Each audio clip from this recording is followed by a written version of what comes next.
Madame, mademoiselle, messieurs, bonjour. On a la joie d'accueillir et l'honneur sur ce plateau du Défi de la vérité de François. Vous voyez derrière moi Éric Verhaeghe. Bonjour Éric. Bonjour Richard. Énarque, vous êtes essayiste, vous êtes indépendant de pensée et d'esprit, vous êtes un économiste de renom et vous avez publié ce fameux livre, Le Grand Reset.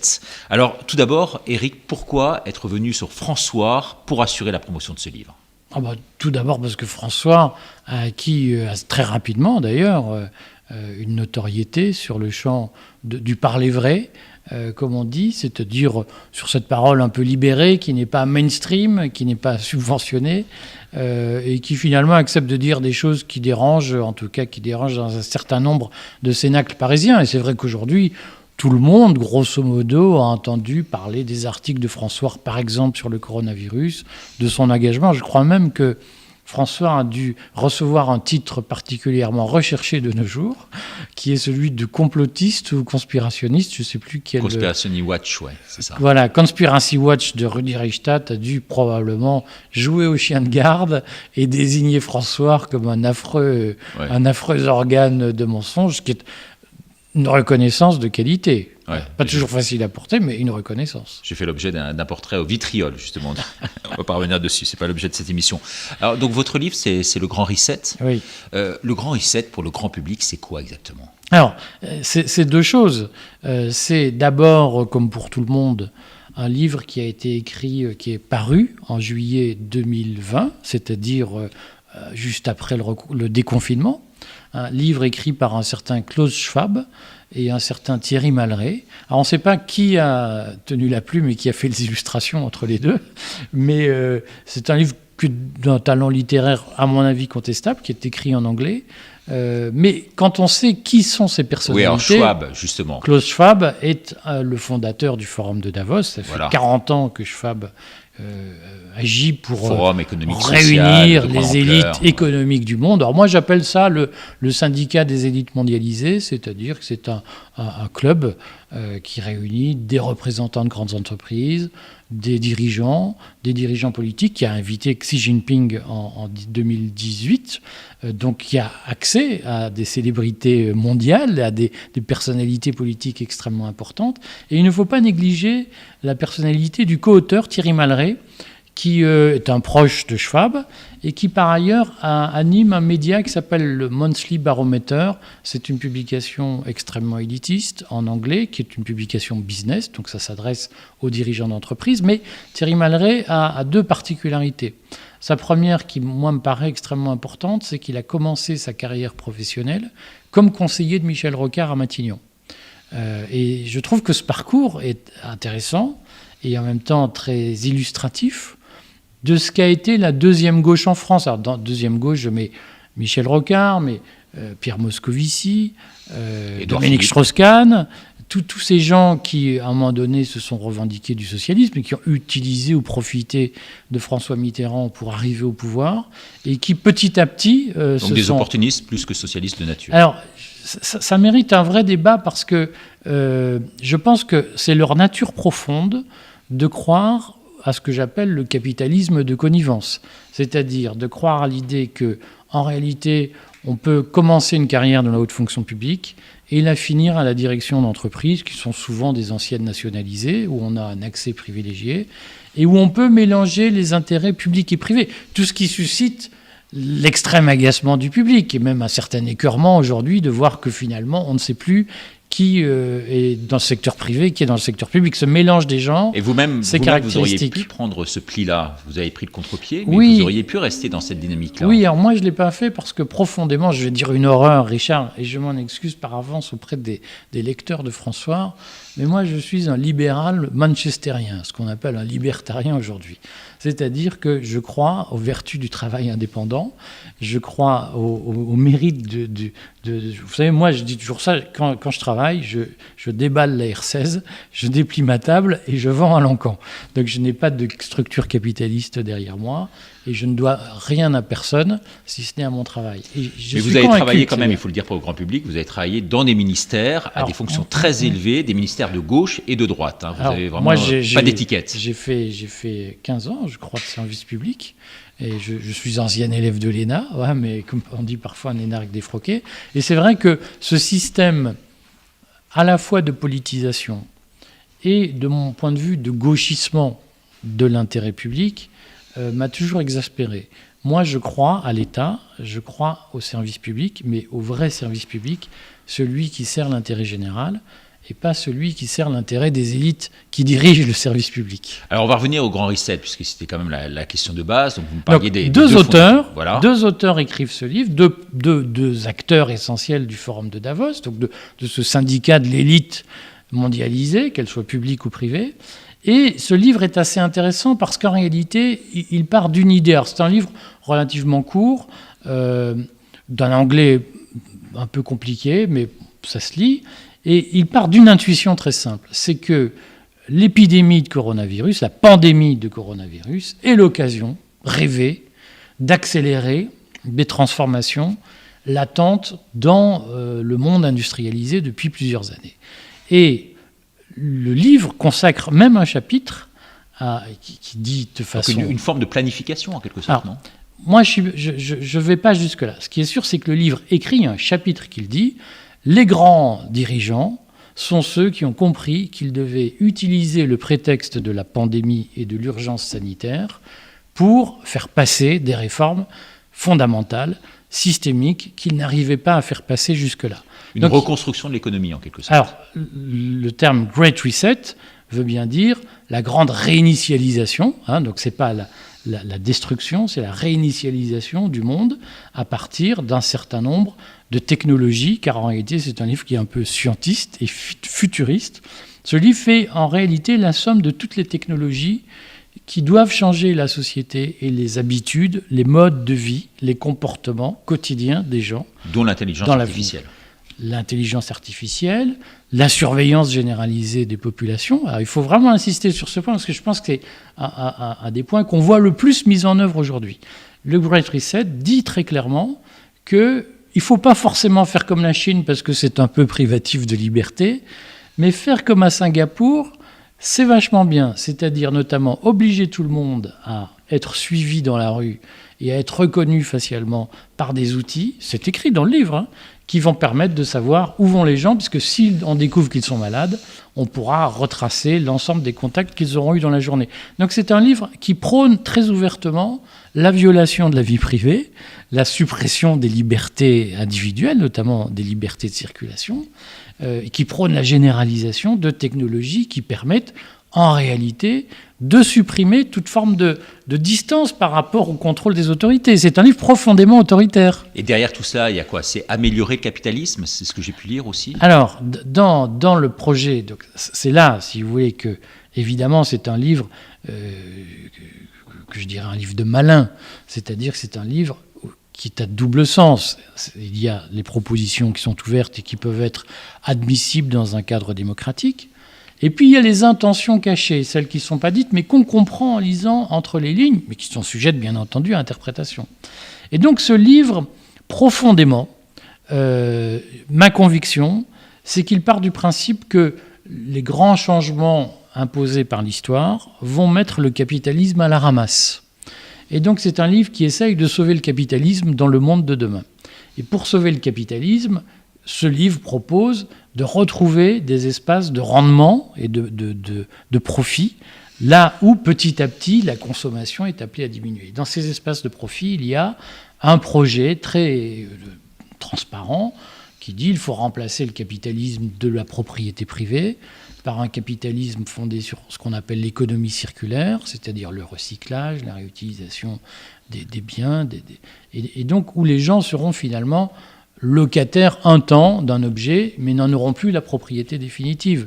Et donc, c'est bien un livre qui dit, finalement, le business de demain, il est dans la transition écologique, et la pandémie est l'occasion de faire passer plus vite le business de la transition écologique et toute cette organisation sociale où chacun surveillera tout le monde pour être sûr qu'il ne commet pas d'écocide. Est-ce que vous ne pensez pas, à ce titre-là, que tout ce qui a été testé, vous savez, tout ce qui est COP21, du reste, c'est à peu près les mêmes anagrammes aujourd'hui qu'on voit avec le virus, est-ce que vous ne pensez pas que ça a été des galops d'essai, en quelque sorte, tout ce qu'a fait Fabius, par exemple, là-dessus, pour justement faire passer cette idée du virus? Alors, moi je le présenterai de façon un peu différente, c'est-à-dire que incontestablement il y a une continuité.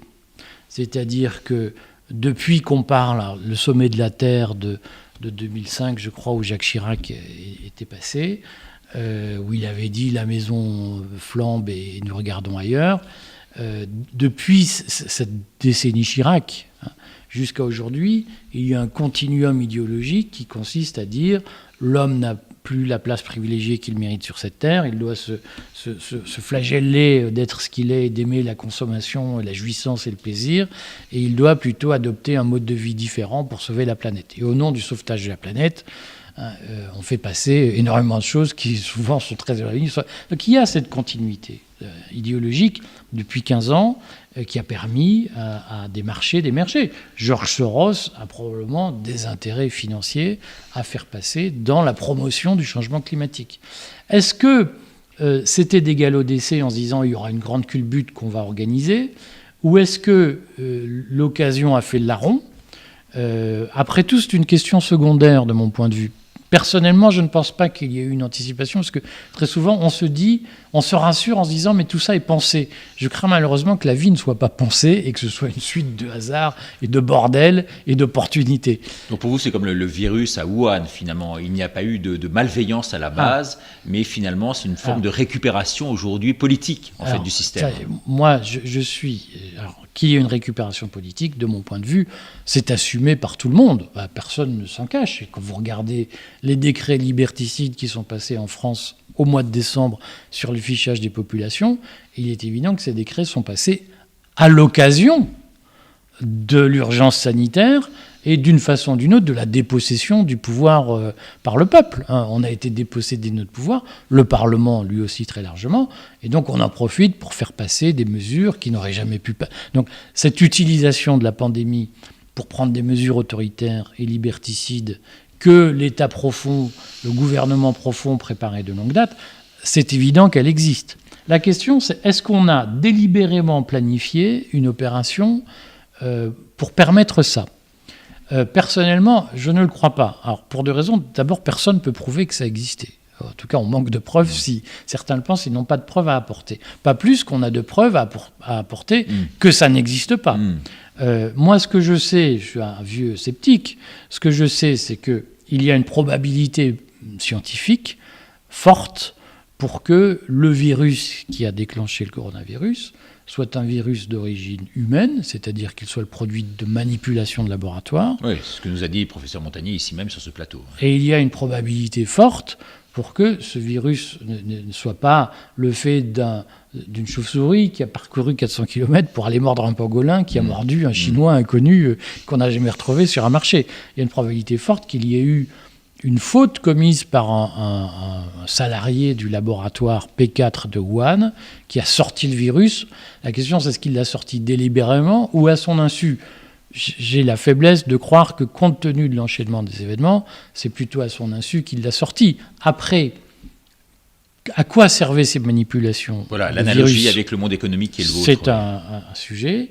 Et par ailleurs, comment la Chine, comment les autorités chinoises ont géré ce virus, c'est un autre sujet. Elles ne l'ont pas géré comme si elles étaient porteuses d'intérêt général. Maintenant, l'histoire du Great Reset, c'est quoi ? C'est de dire, finalement, ce virus, c'est une opportunité.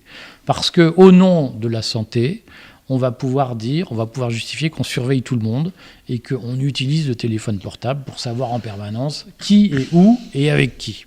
Donc, derrière les incohérences, je dirais, apparentes, se cachent véritablement de vraies cohérences d'ensemble. En fait, c'est ce que vous semblez dire à travers ça. Alors, je vais vous dire, là aussi, il se trouve qu'avant d'être énarque, j'étais historien.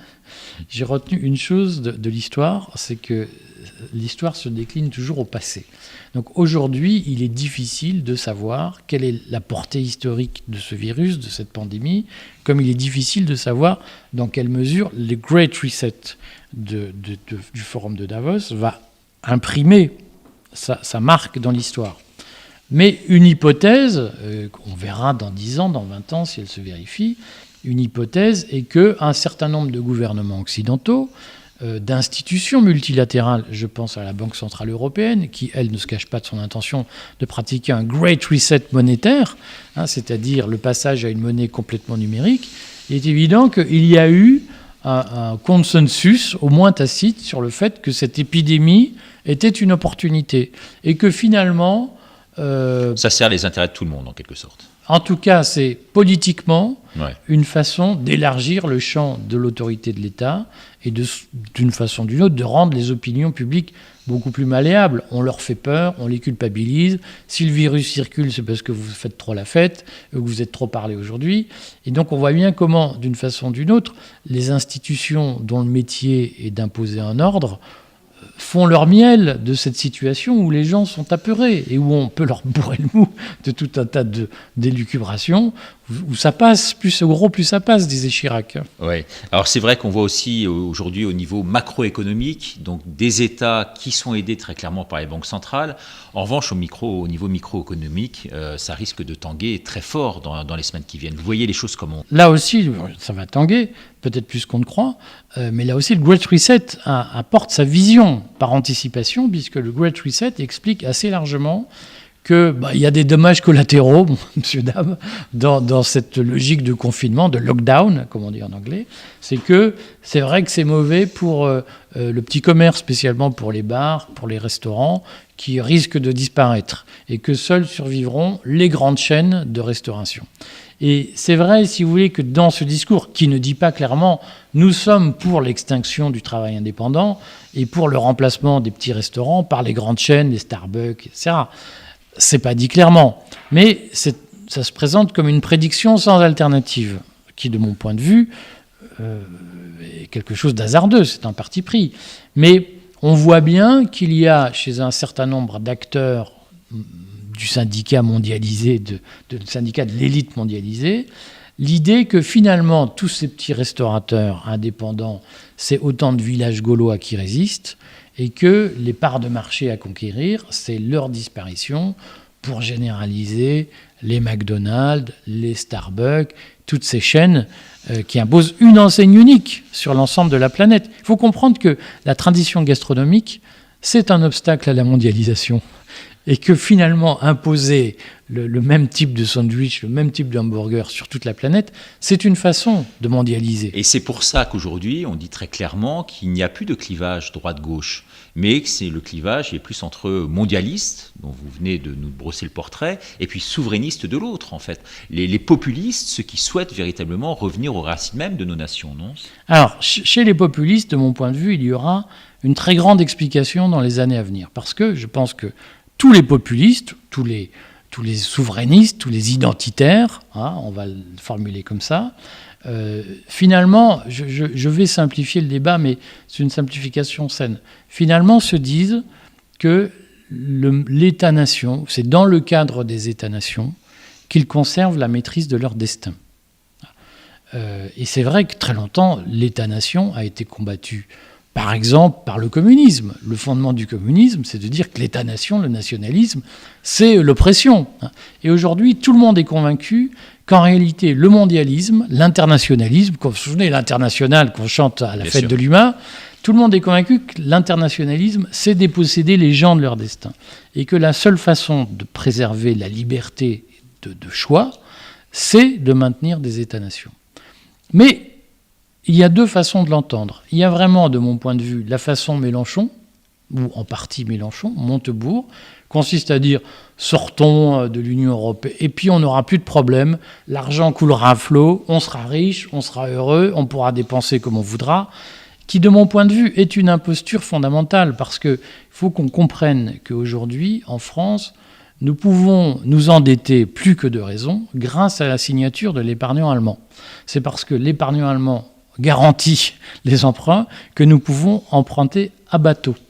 Du jour où nous n'aurons plus la signature de l'épargnant allemand, si nous n'adaptons pas nos comportements, nous finirons comme l'Albanie, c'est-à-dire dans un immense État sclérosé qui s'imaginera être indépendant, mais qui en réalité sera complètement attaqué sur l'ensemble du monde parce que sa signature ne vaudra plus rien. Il faut comprendre que l'État-nation, si on veut y revenir, ça suppose beaucoup d'orthodoxie budgétaire. Mélenchon, vous n'y croyez pas, et la deuxième voie, c'est laquelle ? Pour moi, c'est celle que le peuple français imposera, c'est-à-dire qu'en réalité, aujourd'hui, pour être clair, le souverainisme auquel je crois, c'est un souverainisme qui passe par l'orthodoxie financière.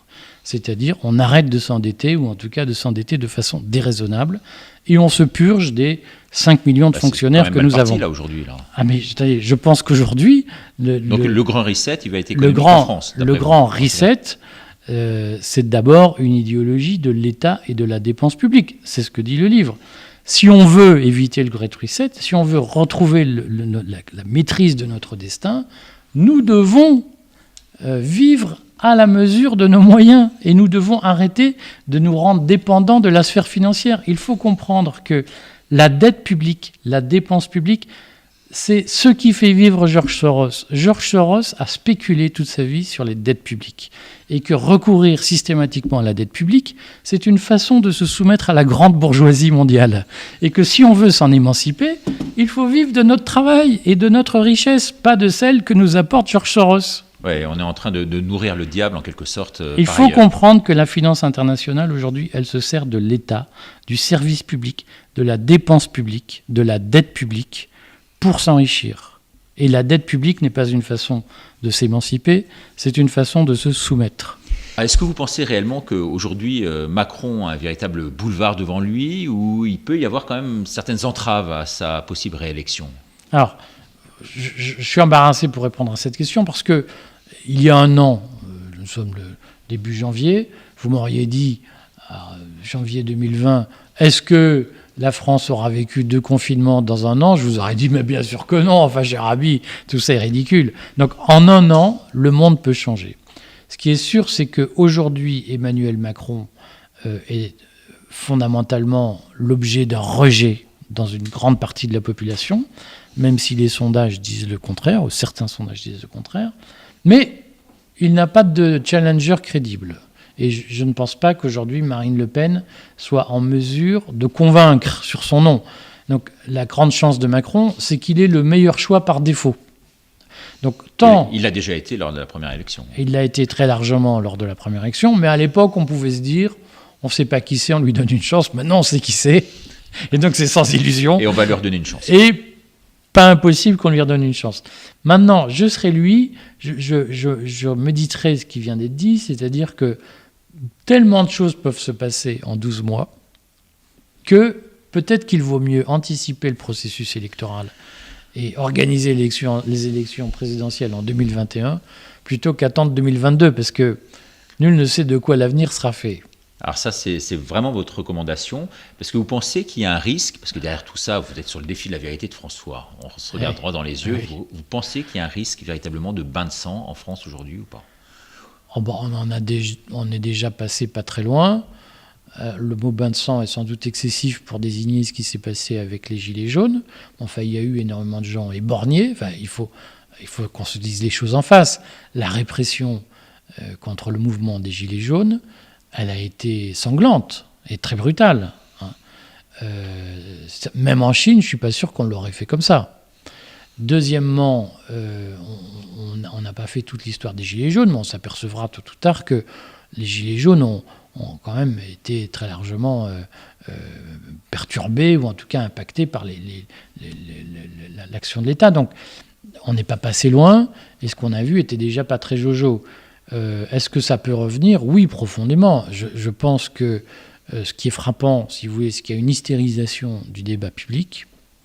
Je pense que la haine que suscite Macron chez une part importante de l'opinion, elle a rarement été atteinte par le passé.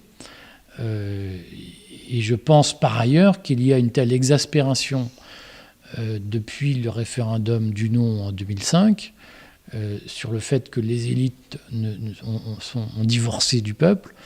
l'exaspération est telle et elle se nourrit de tout ce qui se passe. Hein. Il n'y a plus un événement politique en France qui ne nourrit pas cette exaspération, que je pense qu'on peut craindre des moments difficiles. La question, c'est est-ce qu'ils sont souhaitables ou pas ? Oui, mais par ailleurs, c'est ce que vous disiez tout à l'heure quand même, il y a un pouvoir de coercition, de contrôle, aujourd'hui de visualisation de toutes les personnes. Il n'y a pas moyen finalement de pouvoir aller à l'encontre de cette politique-là. Il a toutes les rênes en main quasiment pour pouvoir aujourd'hui, il a le calendrier également en main, il a toute la visibilité pour lui en fait, en quelque sorte, non ? C'est pas votre sentiment ? Non, alors je vais vous dire. Qu'est-ce qui peut lui échapper aujourd'hui en gros ? Non mais attendez, la question c'est est-ce que les gens ont peur ? Et en réalité, ce qui nourrit le pouvoir, ce n'est pas le pouvoir, c'est la peur que le pouvoir inspire à ceux qui le subissent. Et profondément, j'ai une très grande confiance dans le peuple français, parce que historiquement, les Français n'ont jamais réellement accepté l'oppression. Et depuis la décapitation de Louis XVI, que nous allons célébrer prochainement, si j'ose dire, célébrer que fêter, chacun en prendra sa part. Il est vrai que les Français ont été très largement allergiques à l'autorité de l'État lorsqu'elle est injuste.